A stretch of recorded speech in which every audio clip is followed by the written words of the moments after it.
available here. So you can visit this YouTube channel at a later point of time, and then you can listen all that videos. You go and say here subscribe. When you say subscribe, you will get the notification for all such new videos that I am uploading. Okay, these are the some of the lectures which I have uploaded here, which carries programming languages, and programming problem solving technique is also there. I have conducted 2 review classes for your seniors. Okay, these are the review classes discussing the external question papers. Okay, 2 external question papers I have discussed here, covering the entire syllabi. You can watch these videos as well. Fine, you will get the entire gist of the subject, of course, rather, right? So there are other videos as well, fine, which belongs to some other subject, but then mostly here you can see programming languages subject, which covers all programming constructs from various programming languages. So you can watch all these videos, right? These all will help you to understand the programming language constructs, programming language grammar, how what are the different data in programming languages being offered from different programming languages, how the programming constructs are available, what is the syntax, semantics, how the grammar is going to be defined for all the programming constructs. The programming language is going to be defined here, is discussed here in all these videos. For extra interest towards programming, those who are having extra interest towards programming, they can watch all these videos. We have separate videos for arrays, records. You can see different data types like integer, character, long, tuple, and all, and control statements for all such different programming constructs. For each topic, there is a separate video been loaded here, uploaded here. You can watch all these videos if you do not understand during the live class. Okay. Of course, you can ask the doubts at the end of the session through chat box or by unmuting.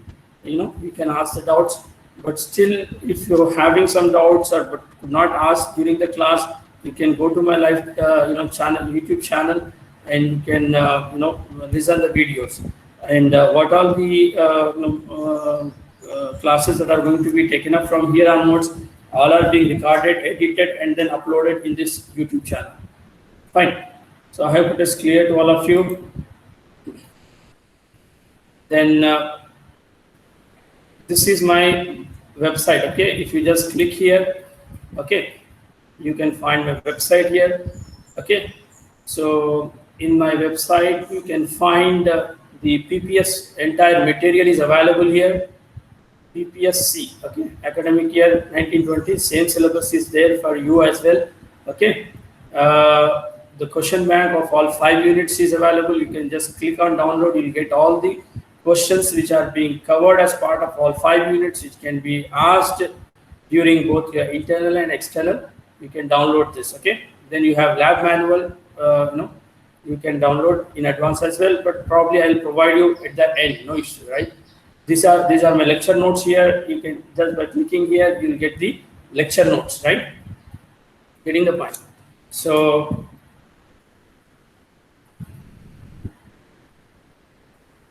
this is the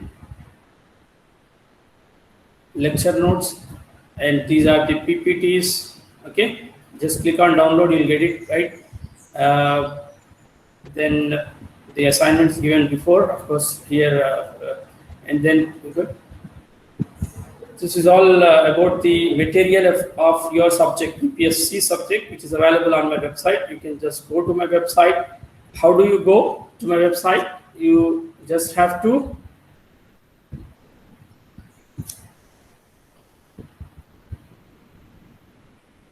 you just have to go to the college website first, then say department, computer science, and then faculty and staff.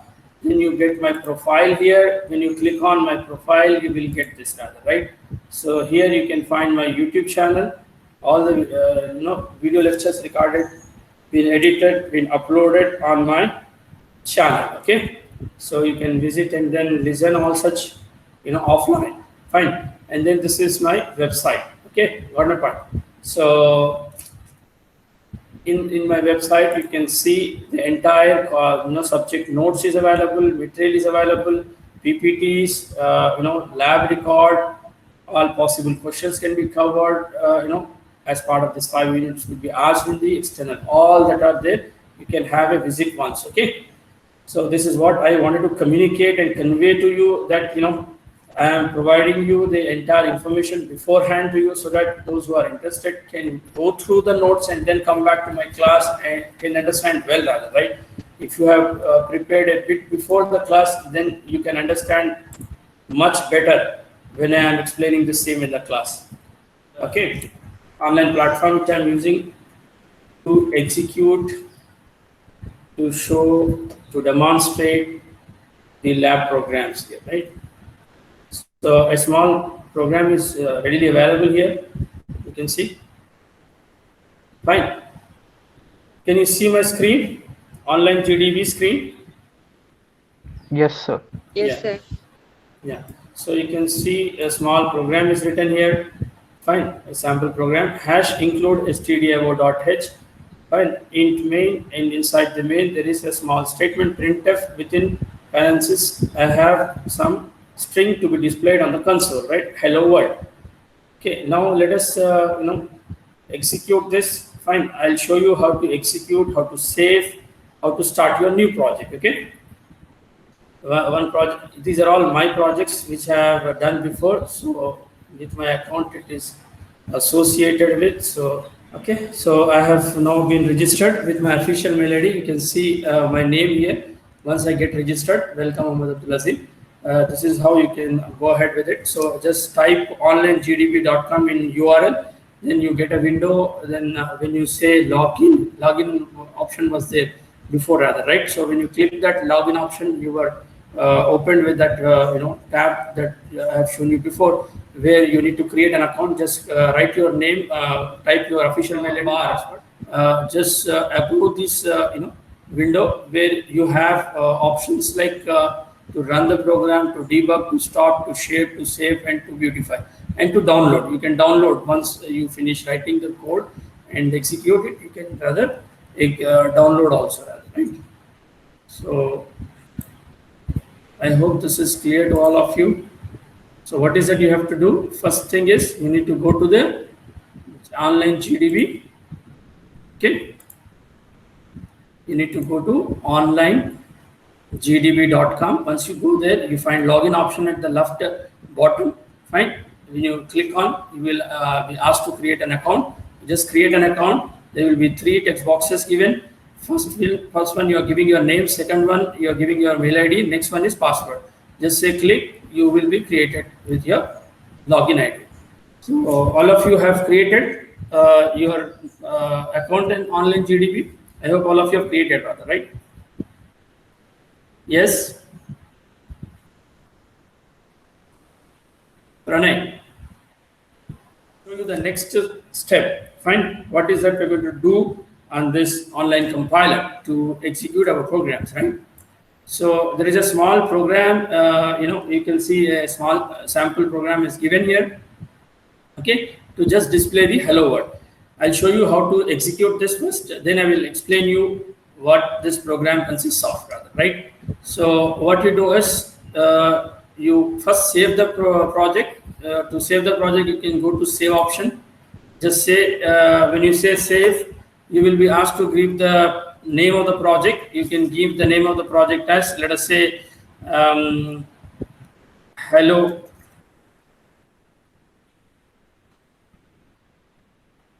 C. Okay, hello C first.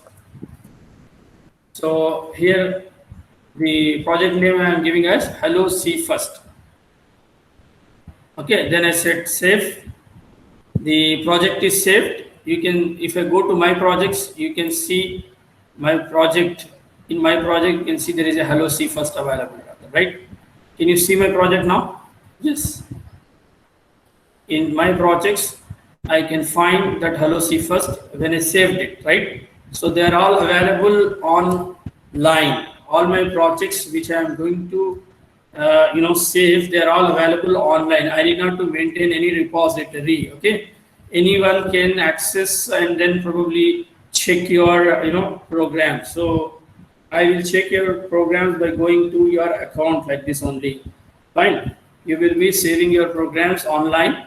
So now open this again back.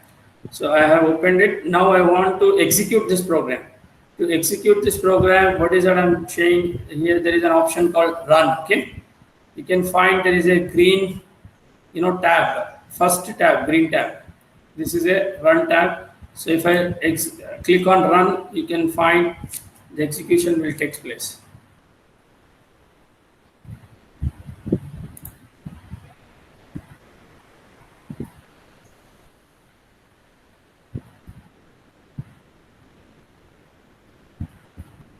Yeah, here it is asking me to choose the language. You can see this compiler can be used to execute different language programs. I can execute C programs using the same platform. I can execute C++ program.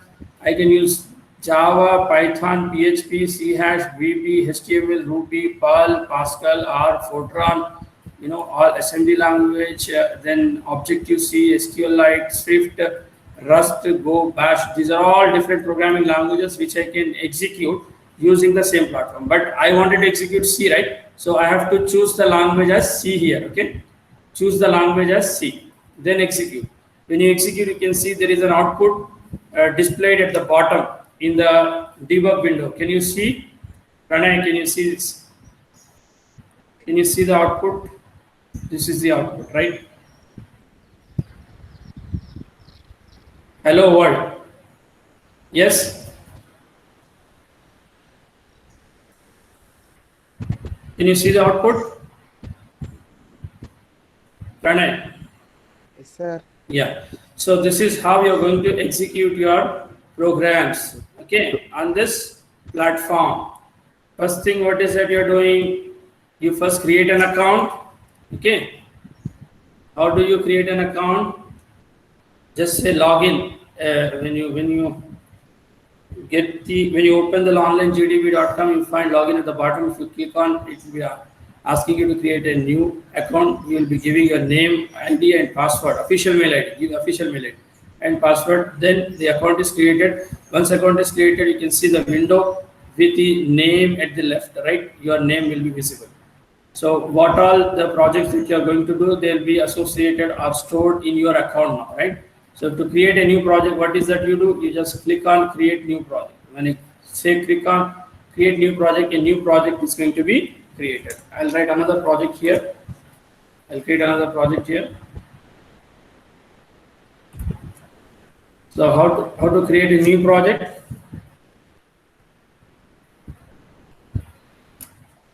Just say create new project. It is asking you whether to leave this. Before leaving, you have to save it. We have already saved, so we can leave it rather, right? Then by default, it will give you this skeleton. You can add anything inside it, right? This is a sample program which is given every time. So when you create a new project. Now let us say I want to I want to print something else. Hello to triple students of section 3, section 1, section 1. Hello to triple students of section 1. I welcome you. I welcome you to see world. Okay, so I have printed something here. So this is my new project. I want to again save it. So just go to save button. What I did, first I have created a new project and then I have written my code. Then I am going to save. When I was asked to save here, I am giving a name for the same. I say hello triple E, okay. I'm giving the name as hello triple E 1. So now You can see if I go to my projects, I can find there are two projects available. This is the first project which I've created. This is the second project. Okay. So from here also I can download this, right? I can download or I can delete it. I can rename it. Fine. So I'll go to the project. Now I want to execute it. How do I execute? I just say run here. But before I say run, I need to choose the language. The language is now already chosen as C. If language is not chosen as C, choose it as C, because there are multiple languages available here, right? By default, you can find nothing initially, but when you select C, then it will be retained once, right? So I have chosen the language as C. Now I want to go for execution. I just say run. When I say run, I can see the output going to be displayed in the bottom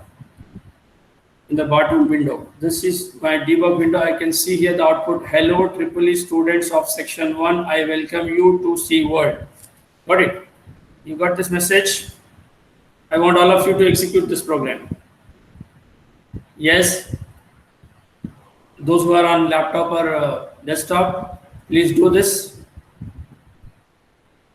Okay, so similarly, I am going to create further projects by saying create new project. I'll be getting the window, I'll write the code, then I say save. Okay, then I will run it by choosing it as C. I'll see the output at the bottom, right? If there are errors, it will show the errors here. Then I have to go back and then correct it, right? So is it clear to all of you? The tool which we are going to use to execute our C programs. I hope it is clear to all of you, right? Yes, Pranay? Yes, sir. Yes. So now we'll try to understand this program. Fine. There was a small program I've written and which I've executed of the output of the same output is given in the bottom in the console window, output window. We'll see what is happening here in this program, right? You can see there is first statement which you have is hash include. Can you see that, or you want me to increase the size of the same? Is it legible? Hash include stdio.h. So this hash is said to be a predefined processor, predefined processor directive.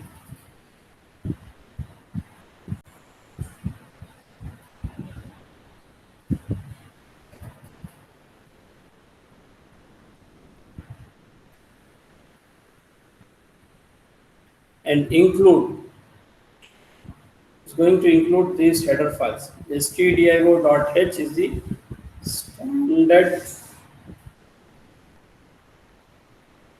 input and output console and file IO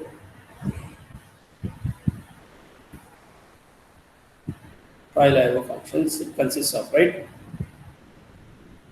So this particular library stdio.h consists of all the console and file related input output functions, right? So you can see here printf. The printf is a console output function, right? This is set to be the console, right? This is your console. Got it? This is your browser window.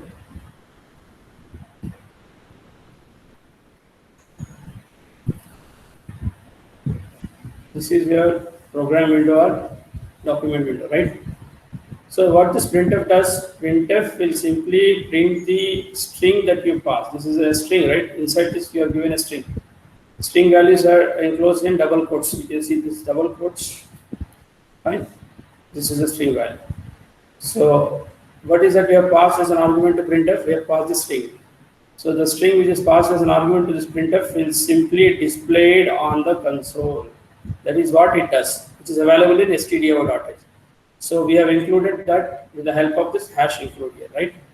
So when I say hash include, this header file all functions. Header file, what all it consists of. It consists of all console and file related IO functions. All that will be made available to your program. Fine. Who will do that? Loader, right? Loader will load all the related functions for your program execution. Then linker comes in and then link your program with the required functions like printf here in this case, right? So what the printf does, it will simply print this particular string. What is that you have here? Hello to EEE students of section 1, I welcome you to C word. So the same will be displayed in the console. This is the output window or console, right? Window. Fine, so here it is displayed. That's it. Data means you just come out of it rather, right? So this is what the small program consists of. One instruction which is being used to display, some string or message on the console or the output window. Okay, is this clear to all of you? So you can see there is a main. This is said to be the function, right? This is the main function without which there is no C program. Every C program will have a main function, without which it is not said to be a program. And you can see there is an open brace. This is the beginning of the main block, right? This is close brace, right? Opening flower brackets also you sometimes call it as, or brace you call it as, right? Open brace, and this is close brace or closing, flower brackets. This is being used for begin the block, and this is being used for ending the block, right? So you are starting the block here and then having some instructions inside, then you are ending the block here, right? So this whole will be treated as a main block or main function, right? So these all instructions which are writing inside this particular places will be treated as part of this particular block or function, right? So if you don't have a main function, then it is not said to be the C program. It is just a file or some sort of instructions, right? So the execution always starts from main and terminates from main itself. Okay. So I hope this is clear to all of you, right? How to write a small program in C, okay, to display some message.